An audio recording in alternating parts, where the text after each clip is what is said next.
मित्रों नमस्कार, मैं सुधीर श्रीवास्तव ज्योतिष अनुसंधान केंद्र में आपका स्वागत करता हूं। ज्योतिषीय परिचर्चा में आज हम बात करेंगे कैसे किसी व्यक्ति की राशि ज्ञात की जाती है कुंडली में, और चंद्र लग्न का क्या महत्व होता है, और चंद्र लग्न से किन चीज़ों का विचार किया जाता है।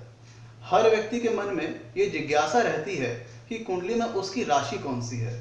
हर व्यक्ति के मन में कौतूहल बना रहता है जानने की कि उसकी राशि कौन सी है। आज हम बात करेंगे कैसे किसी व्यक्ति की कुंडली में राशि को ज्ञात किया जाता है। सबसे पहले हमें यह देखना होता है कुंडली में कि कुंडली में चंद्रमा किस भाव में बैठा हुआ है। कुंडली में चंद्रमा किस भाव में बैठा हुआ है, और चंद्रमा कुंडली में जिस भाव में बैठा हुआ है वहां पे क्या नंबर लिखा हुआ है। ध्यान दीजिएगा, कुंडली में सबसे पहले हमें यह ध्यान देना होता है चंद्रमा किस भाव में बैठा हुआ है, और चंद्रमा जिस भाव में बैठा हुआ है वहां पे नंबर क्या लिखा हुआ है। और आपको पता है कुंडली में जो नंबर्स पड़े होते हैं वो राशि के सूचक होते हैं, और कुंडली में जिस भाव में चंद्रमा पड़ा होता है वहां पे जो नंबर लिखा होता है वही उस व्यक्ति की राशि होती है। मान लीजिए कुंडली किसी व्यक्ति की कुंडली में चंद्रमा 1 नंबर में पड़ा हुआ है तो उसका मतलब उस व्यक्ति की मेष राशि है। मान लीजिए किसी व्यक्ति की कुंडली में चंद्रमा 2 नंबर वाले खाने में पड़ा हुआ है तो इसका मतलब होता है कि उस व्यक्ति की वृषभ राशि है। मान लीजिए किसी व्यक्ति की कुंडली में चंद्रमा 3 नंबर पर पड़ा हुआ है, 3 नंबर के खाने में पड़ा हुआ है, तो उसका मतलब यह होता है कि उस व्यक्ति की मिथुन राशि है। मान लीजिए किसी व्यक्ति की कुंडली में चंद्रमा 4 नंबर के खाने में पड़ा हुआ है तो इसका मतलब यह होता है कि उस व्यक्ति की कर्क राशि है। मान लीजिए किसी व्यक्ति की कुंडली में चंद्रमा 5 नंबर के खाने में पड़ा हुआ है तो इसका मतलब होता है कि उस व्यक्ति की सिंह राशि है। मान लीजिए किसी व्यक्ति की कुंडली में चंद्रमा 6 नंबर के स्थान पर पड़ा हुआ है तो इसका मतलब होता है उस व्यक्ति की कन्या राशि है। मान लीजिए किसी व्यक्ति की कुंडली में चंद्रमा 7 नंबर के स्थान पर पड़ा हुआ है तो इसका मतलब होता है कि उस व्यक्ति की तुला राशि है। मान लीजिए किसी व्यक्ति की कुंडली में चंद्रमा 8 नंबर के स्थान पर पड़ा हुआ है तो इसका मतलब होता है कि उस व्यक्ति की वृश्चिक राशि है। मान लीजिए किसी व्यक्ति की कुंडली में चंद्रमा 9 नंबर के स्थान पर पड़ा हुआ है तो इसका मतलब होता है उस व्यक्ति की धनु राशि है। मान लीजिए किसी कुंडली में चंद्रमा 10 नंबर के स्थान पर पड़ा हुआ है तो इसका मतलब उस व्यक्ति की राशि मकर है। मान लीजिए किसी कुंडली में चंद्रमा 11 नंबर के स्थान पर पड़ा हुआ है तो उस व्यक्ति की जो राशि होगी वो होगी कुंभ। मान लीजिए किसी व्यक्ति की कुंडली में चंद्रमा 12 नंबर के स्थान पर पड़ा हुआ है तो इसका मतलब ये होता है कि उस व्यक्ति की मीन राशि है।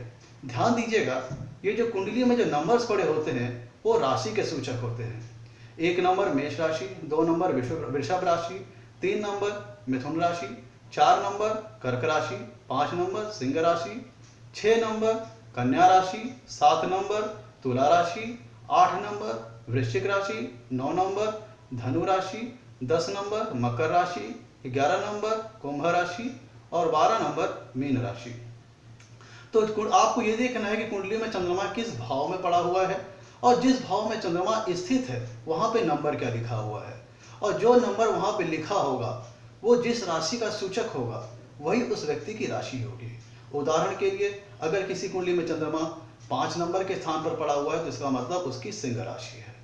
तो मित्रों, ये था कि कैसे किसी व्यक्ति की राशि ज्ञात की जाती है। अब हम बात करते हैं कि कुंडली में चंद्र लग्न का महत्व क्या है और चंद्र लग्न से किन चीजों का विचार किया जाता है। अब मित्रों, हम लोग कुंडली के फलादेश के लिए, किसी कुंडली को फलित करने के लिए, किसी कुंडली का प्रेडिक्शन करने के लिए हम लग्न का इस्तेमाल करते हैं। लग्न से किसी कुंडली का सटीक फलादेश किया जा सकता है। तो फिर हम चंद्र लग्न का इस्तेमाल किन चीजों में करते हैं, चंद्र लग्न का महत्व क्या है, आज हम इन चीजों पर बात करेंगे। सबसे पहले चंद्र, आपको ये जानना है कि चंद्रमा जिस राशि में होता है, कुंडली में चंद्रमा जिस राशि में होता है उसे हम उस व्यक्ति का चंद्र लग्न कहते हैं या चंद्र कुंडली कहते हैं। उसी को हम उस व्यक्ति की राशि कहते हैं। तो चंद्रमा, सबसे पहले ये जानिए कि चंद्रमा जो होता है वह मन का सूचक है, मन का कारक है, मन की स्थिति का कारक है।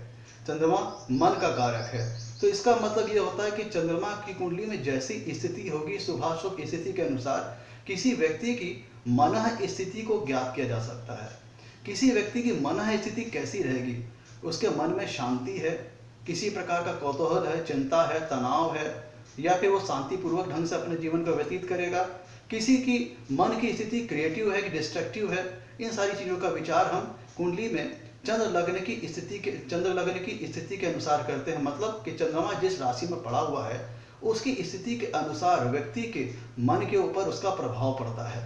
तो चंद्र के लग्न के हिसाब से चंद्र जिस कुंडली में चंद्रमा जिस राशि में बैठा हुआ है उसके हिसाब से किसी व्यक्ति की मन स्थिति कैसी रहेगी, इस चीज का विचार किया जाता है। व्यक्ति का मन शांतिपूर्ण होगा, व्यक्ति के मन में शांति रहेगी कि तनाव रहेगा, चिंता रहेगा, व्यक्ति शांतिपूर्वक दिमाग का होगा कि क्रोधित स्वभाव का होगा। इन सब चीज़ों का विचार हम चंद्र लग्न के स्थिति के अनुसार करते हैं। मतलब चंद्रमा जिस राशि में बैठा है उस स्थिति के अनुसार व्यक्ति के मन स्थिति पर उसका प्रभाव पड़ता है, और जिसके चलते किसी व्यक्ति का मन शांत हो सकता है या तनावपूर्ण हो सकता है, क्रिएटिव हो सकता है, डिस्ट्रक्टिव हो सकता है, रचनात्मक हो सकता है, सृजनात्मक हो सकता है, या विध्वंसात्मक हो सकता है।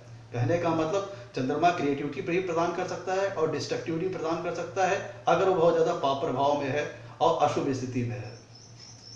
अगली बात हम करते हैं, चंद्रमा माँ का कारक होता है। चंद्रमा माँ का कारक होता है। तो कुंडली में चंद्रमा जिस राशि में स्थित है उसको हम इस व्यक्ति का चंद्र लग्न कहते हैं और चंद्र कुंडली कहते हैं। तो कुंडली में चंद्रमा की स्थिति के अनुसार चंद्रमा जिस राशि में है, जो उसका चंद्र लग्न है, उसकी उस स्थिति के अनुसार किसी जातक की माँ की स्थिति कैसी रहेगी इस पर विचार किया जाता है। किसी जातक की माँ स्वस्थ रहेगी कि बीमार रहेगी, माँ से व्यक्ति का संबंध कैसा रहेगा, माँ अल्पायु होगी कि माँ दीर्घायु होगी, माँ से किसी प्रकार की संपत्ति का लाभ हो सकता है कि नहीं हो सकता है, माँ से किस प्रकार लाभ होगा या हानि होगा। इन सब चीज़ों का विचार हम कुंडली के चंद्र लग्न से करते हैं। मतलब चंद्रमा जिस राशि में बैठा है उस स्थिति के अनुसार हम माँ के बारे में विचार करते हैं। मतलब माँ की स्थिति कैसी रहेगी, माँ से संबंध कैसा रहेगा, मीठा संबंध रहेगा कि मनमुटाव वाला संबंध रहेगा। इन सब चीज़ों का विचार हम चंद्र लग्न की स्थिति के अनुसार करते हैं। अगली बात हम करते हैं, कुंडली में चंद्रमा की स्थिति के अनुसार, कुंडली में चंद्रमा जिस राशि में स्थित है, मतलब व्यक्ति का जो चंद्र लग्न है, उससे ये पता चलता है कि व्यक्ति की जन्म जब होगा तो उसकी महादशा किस ग्रह की चलेगी और उसके पश्चात जो ग्रहों की जो महादशा का क्रम होगा वो कैसे होगा। इसको समझने के लिए ये जानिए कि हमें ये समझना होता है कि चंद्र लग्न की जो स्थिति है, जो जिस समय बच्चे का जन्म होता है उस समय चंद्रमा जिस राशि में होता है और उस राशि के अंतर्गत चंद्रमा जिस नक्षत्र में होता है और उसी नक्षत्र स्वामी की जो व्यक्ति का जन्म होता है तो उसके ऊपर उस ग्रह के जो व्यक्ति का नक्षत्र है उसके स्वामी की महादशा चलती है।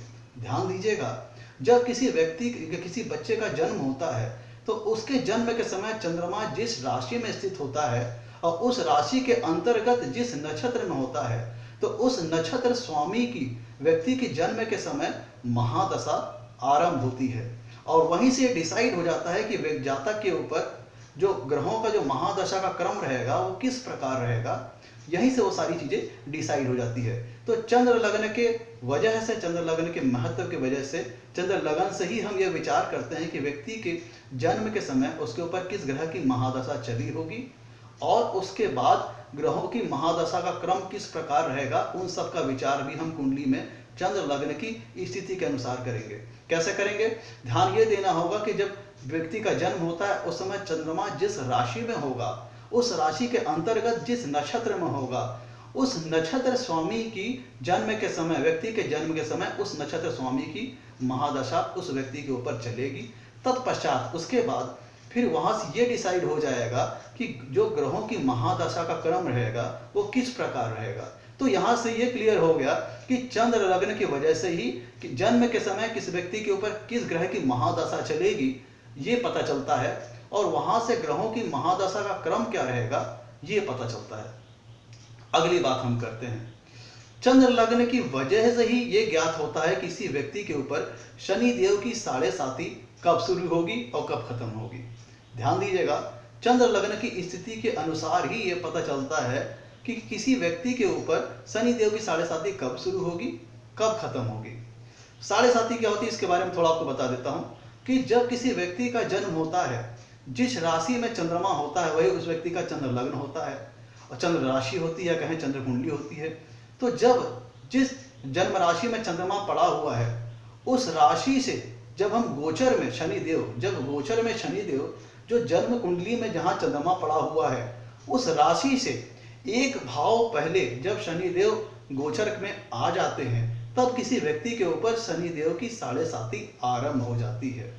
ध्यान दीजिएगा, जब किसी बच्चे का जन्म होता है उस समय चंद्रमा जिस राशि में रहता है वही उस व्यक्ति की चंद्र राशि हो गई या कहें चंद्र कुंडली हो गई। तो गोचर में जब शनिदेव, जब बच्चे का जन्म, जो व्यक्ति की जन्म राशि है, जो व्यक्ति की चंद्र कुंडली है, जो व्यक्ति का चंद्र लग्न है, जब गोचर में शनिदेव उससे एक भाव पहले गोचर में आ जाते हैं तब किसी व्यक्ति के ऊपर शनिदेव की साढ़े साती का आरंभ हो जाता है। 2.5 साल उस राशि में रहते हैं, फिर जो चंद्र लग्न रहता है 2.5 साल उस राशि में रहते हैं, फिर जो व्यक्ति का चंद्र लग्न है उससे एक भाव आगे तक जब तक शनिदेव गोचर करते हैं तब तक व्यक्ति के ऊपर शनिदेव की साढ़े साती चलती है। ध्यान दीजिएगा, मैं फिर से रिपीट कर रहा हूं, जब गोचर में शनिदेव जन्म कुंडली में जिस राशि में चंद्रमा स्थित हैं उसमें गोचर में एक भाव पहले जब शनिदेव आ जाते हैं तब किसी व्यक्ति के कुंडली में शनिदेव की साढ़े साती आरंभ हो जाती है।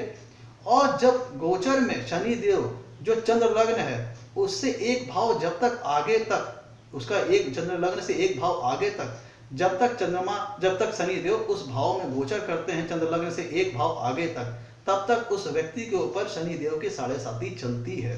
और चंद्र लग्न से एक भाव के आगे गोचर में जब शनिदेव क्रॉस करके निकल जाते हैं तब किसी व्यक्ति के ऊपर शनिदेव की साढ़े साती खत्म हो जाती है।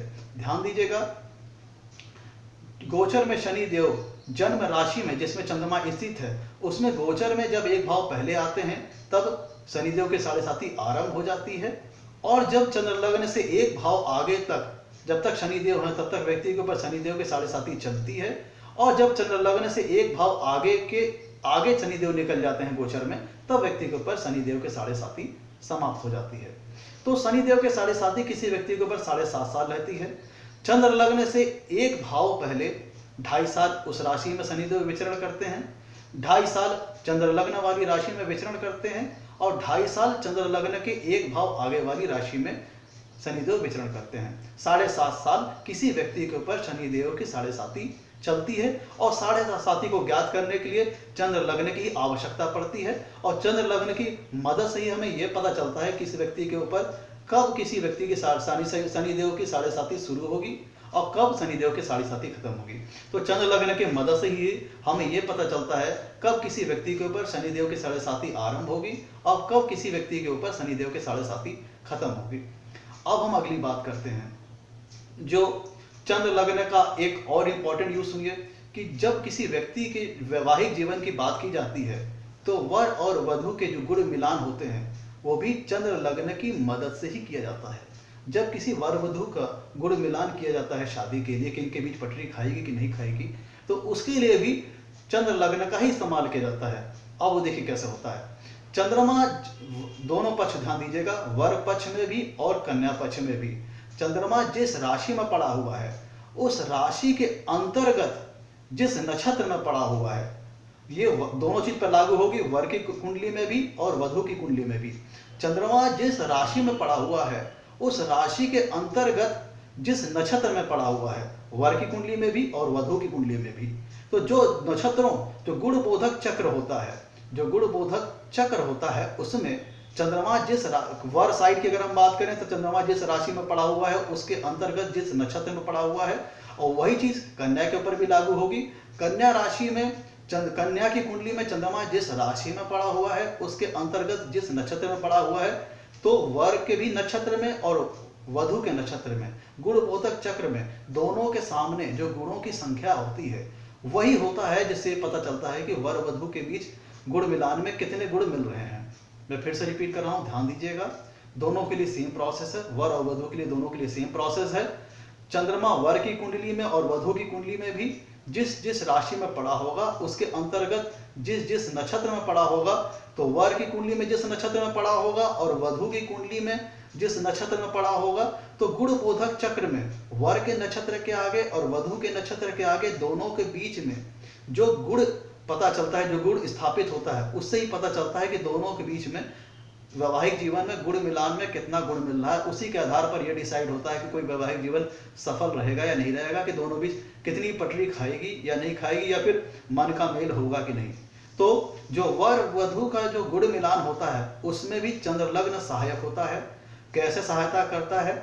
चंद्रमा जिस वर और वधु दोनों कुंडली में सेम प्रोसेस है। चंद्रमा जिस राशि में पड़ा रहता है और जिस राशि के अंतर्गत जिस नक्षत्र में पड़ा होता है, वर की कुंडली में भी और वधु की कुंडली में भी, तो गुण बोधक चक्र में दोनों वर के नक्षत्र के आगे और वधु के नक्षत्र के आगे जो गुण की संख्या लिखी रहती है वही वर और वधु की कुंडली का गुण मिलान होता है। उसी के आधार पर यह डिसाइड होता है कि व्यक्ति के बीच में पटरी खाएगी कि नहीं खाएगी।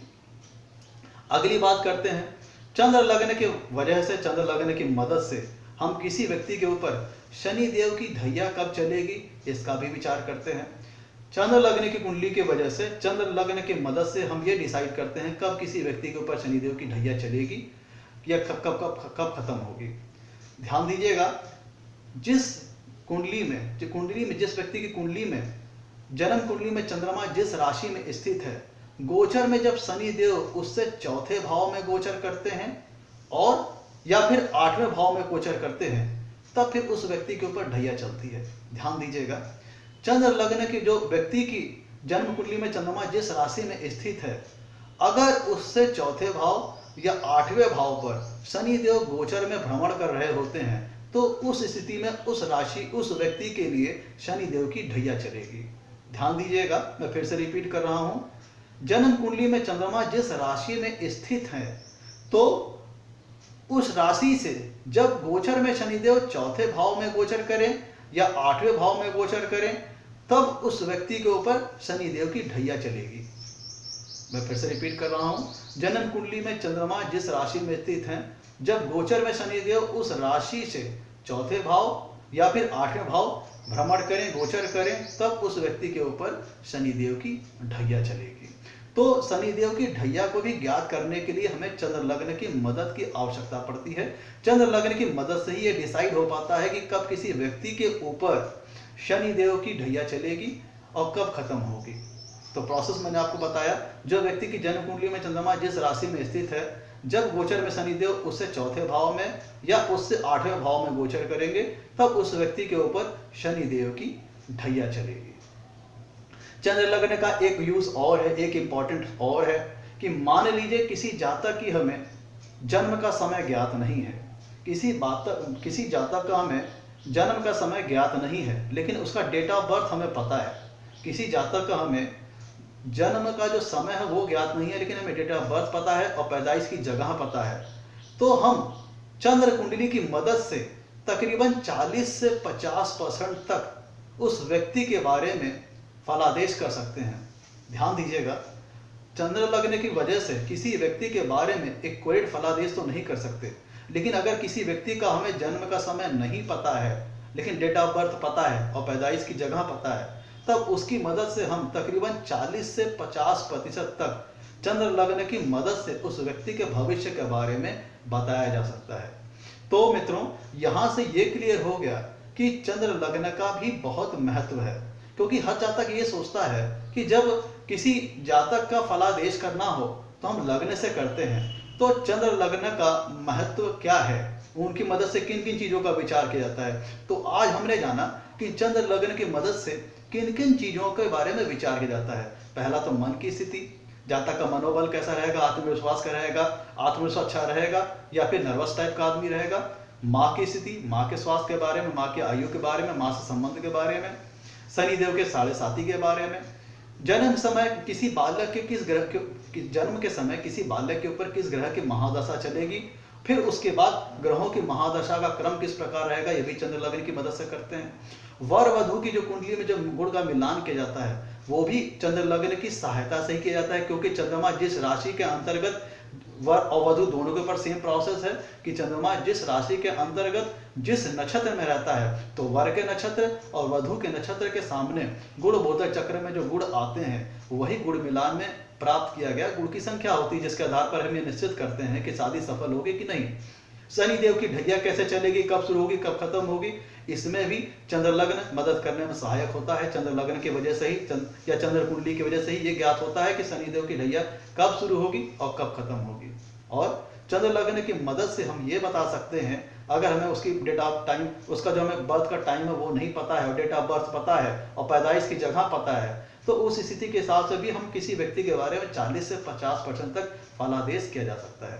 तो हमें ये पता लगा कि चंद्र लग्न या कहें चंद्र कुंडली का या कहें चंद्रमा जिस राशि में है उसका भी महत्वपूर्ण रोल होता है, उनसे भी बहुत सारी चीज़ों का विचार किया जाता है। तो आज तक हमने ये जाना, हमें ये तो पता था किसी कुंडली में फलादेश करने के लिए लग्न सर्वाधिक इंपॉर्टेंट है, लग्न की मदद से ही सटीक फलादेश किया जा सकता है। फिर चंद्र लग्न का भी महत्व कम नहीं है। चंद्र लग्न की वजह से भी जिंदगी से संबंधित कई चीज़ों का पता चलता है।